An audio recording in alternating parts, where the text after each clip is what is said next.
Well, hello, God Monsters. Michaela, Kira, Matthew. I hope you're well. I don't know if you've gone back to school yet, actually. You might have done.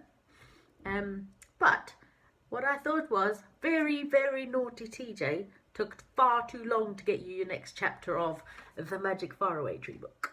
So I'm going to send you this. I'll send it to Mum today, or Dad. And then I'll send another couple in the next week or two as well, so that we can get on with this story. This is going to be chapter 2 of the book, and it is called First Visit to the Wood. Now, if you remember in chapter 1, the kids and Mum and Dad had just moved from the city into the country. So Joe, Beth and Franny had been out for a walk and they had found a wood. Do you think that they knew that it was an enchanted wood straight away? Or maybe there was just something a bit funny about it, right? Anyway, we'll get on with the story. So this is chapter 2, A First Visit to the Wood. The 3 children had no chance to visit the enchanted wood until the next week because they had to help their mother and father doing all they could. There was a garden to get tidy, clothes and kitchen things to be unpacked and put away, and a great deal of cleaning to be done. Oh, I hate cleaning. That's not true. I actually love cleaning. So sometimes Joe was free and could have gone by himself. Sometimes the girls were sent out for a walk, but Joe was busy. None of them wanted to go without the others. So they had to wait. And then at last their chance came. "You can have your lunch outdoors today," said Mother. "You've worked well, all of you, and you deserve a picnic. I'll cut you some sandwiches, and you can take along some nice fresh milk."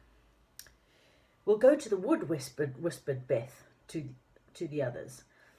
And with the excited faces and beating hearts, they helped their mother pack their picnic into a big basket. And off they set. There was a small gate at the bottom of their back garden that led to the overgrown lane running by the wood. They unlatched the gate and stood in the lane, and they could see all the trees in the wood. They could hear them talking their strange tree talk. Wisha washa, wisha washa, wisha washa. I feel as if there are adventures about," said Joe. "Come on, over the ditch we go and into the enchanted wood." One by one, the children jumped over the narrow ditch. They stood beneath the trees and peered out. Small freckles of sunshine lay here and there on the ground, but not very many, for the trees were so thick. It was dim and green here, and a small bird nearby sang an odd little song over and over and over again. "It really is magic," Franny said. "I can feel magic about somewhere. Can't you, Beth? Can't you, Joe?" "Yes," said the others, and their eyes shone with excitement. "Come on, let's go." They went down a little green path that looked as if it had been made for little rabbits. It was so small and it was so narrow. "Don't let's go too far," said Joe. "We'd better wait till we know the paths a bit better before we go deeper into the wood. Look about for a place to sit down and let's have our sandwiches, girls." "I can see some wild strawberries," cried Beth, and knelt down, pressed back some of the pretty leaves, showing the others some deep red strawberries below. Oh, I love strawberries. "Let's pick some and have them with our picnic too," said Franny. So they picked hard, and soon enough they had enough to make a really great meal. "Let's sit down under the old oak tree over there," said Joe. "It's all soft moss beneath it. It'll be like sitting on a green velvet cushion." So they sat down and unpacked their sandwiches. Soon enough they were munching away happily, listening to the dark green leaves overhead saying wisha washa, wisha washa, wisha washa all the time. And it was whilst they were in the middle of their picnic that they saw a very peculiar thing. Franny noticed it first. Not far off was a clear piece of soft grass. As Franny looked, she noticed some bumps appearing on it. She stared in surprise as the bumps grew. The earth rose up and broke in about 6 places. "Look," Franny said in a low voice, pointing to the piece of grass. "What's happening over there?" All 3 of them watched in silence.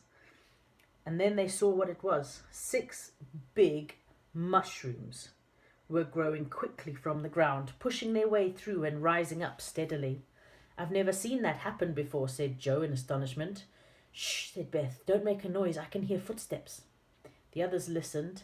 Sure enough, they heard the pitter-pattering of feet, high and high little voices. "Let's get behind a bush quickly," said Beth suddenly. "Whoever is coming might be frightened if they see us. There's magic happening here, and we want to see it."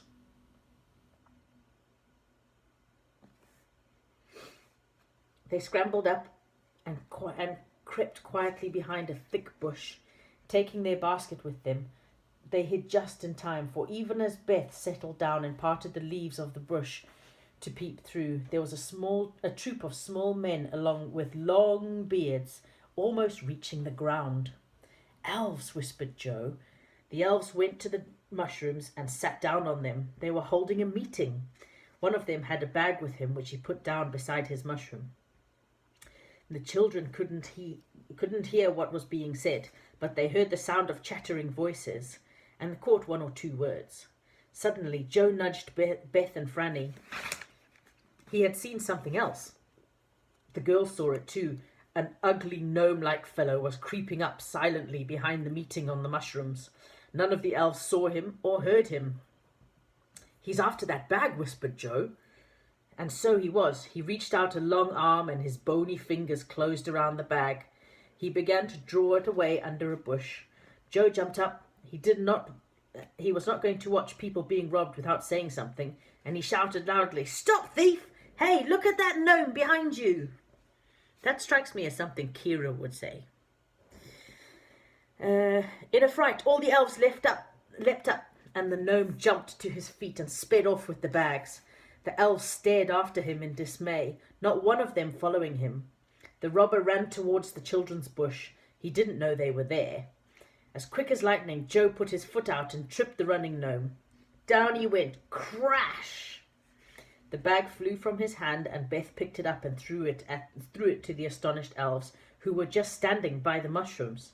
Joe tried to grab the gnome, but he was up and off like a bird. The children sprinted after him as fast as they could.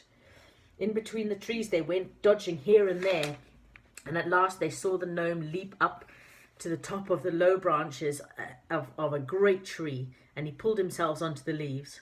The children sank down at the bottom, out of breath and completely exhausted. "We've got him now," said Joe. "He can't get down without being caught." "Here are the elves coming along," said Beth, wiping her forehead. The little bearded men ran up and bowed. "You're very good to us," said the biggest one. "Thank you for saving our bag. We have valuable papers in there."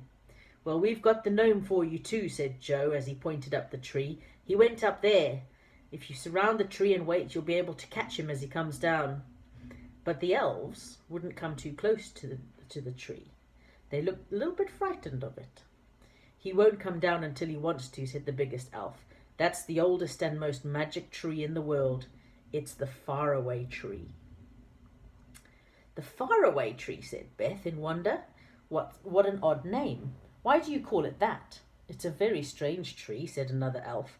"Its top reaches far, far away places, and in a way we don't understand. Sometimes its top branches may be in witchland, sometimes it's in lovely countries, sometimes it's in peculiar places that no one's ever heard of. We never climb it because we never know what might be at the top." "How very strange," said the children. "The gnome has gone into whatever place was at the top of the tree today," said the biggest elf. "He may live there for months and never come back down again. It's no good waiting for him, and it's certainly no good going after him. His name is Creepy, because he is forever creeping about quietly." The children looked up into the broad, lofty boughs of the tree. They felt tremendously excited. The faraway tree in the enchanted wood. Oh, what magic seemed to be in their very names. "If only we could climb up," Joe said longingly. "You must never do that," the elf said at once. "It's dangerous. We must go now, but we do thank you for your help. If ever you want us to help you, come into the enchanted wood and whistle 7 times under the oak tree not far from our mushrooms." "Thank you," said the children, and stared after the 6 small elves as they ran off between the trees. Joe thought it was time to go home, so they followed the little men down the narrow green pathway until they came to a part of the wood they knew. They picked up their basket and went home, all of them thinking exactly the same thing. "We must." go up that faraway tree and see what's at the top. That sounds like something Kira would have an idea about. Right, that, my little monsters, is the end of the chapter. So I will send you another chapter soon.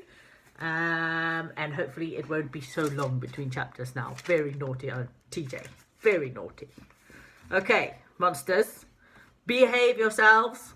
Don't really behave yourselves. Love you loads. Miss you lots. Speak to you soon.